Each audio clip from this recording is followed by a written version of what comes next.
November 2021 saw Covid cases across Europe surge once more.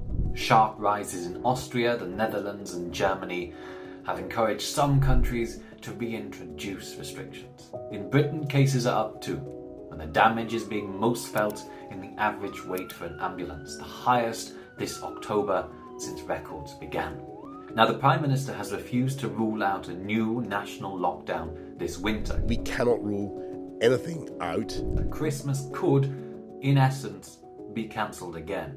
But unlike the last winter, close to 4 in every 5 Brits are jabbed, a figure higher, it must be said, than in Germany. But if Boris Johnson does opt for caution and shutters the UK once more, will the public wear it? Could instead cancelling Christmas be curtains for the PM's premiership? Now, the thing is, Brits aren't paying attention to all things Covid right now. Concern for it as an issue is now at its lowest level since the crisis began. With every passing week, voters are more concerned with the economy, with jobs, with getting back to normal, than they are with all things Covid. With that in mind, moves to close the country will no doubt annoy most voters. And with Johnson's reputation already battered and the spate of sleaze stories, enough MPs and enough voters might think it'll be time for him to move on. But Boris has been here before. The rigmarole and simply pure chaos of the local lockdowns last year sent perceptions about the government being competent into a tailspin. But it didn't bring him down.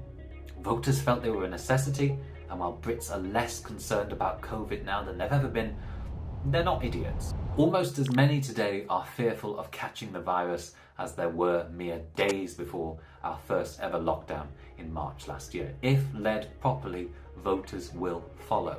So while cancelling Christmas would annoy a lot of Brits, just as many, if not more, would still swallow it as a necessity.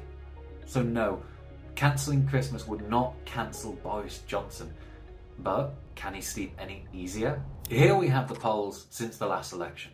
Over the past few months, the numbers have narrowed significantly, and in November we saw our first Labour leads for quite some time. Voters care less and less about Covid, less and less about the vaccine rollout, and so feel less obliged to back the government. The spate of sleaze has only accelerated that drift.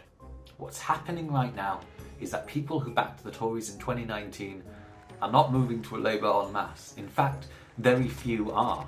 What's driving this drift in Tory support is a lot of them now saying they're not sure whether they'll stick with the Conservatives again. These numbers would wipe out the Tory majority, but it would not put Labour anywhere close to an election win. So while sleaze has punctured Tory support, it hasn't demolished it.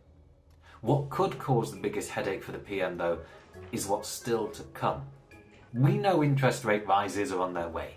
Ditto the general cost of living. We know the economy is going through a rough patch and voters feel it.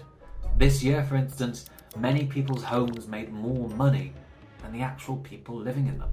And these are the issues the Tories have been dominant on for years. Not since 2013 has Labour come close to being seen as the best party to manage the economy.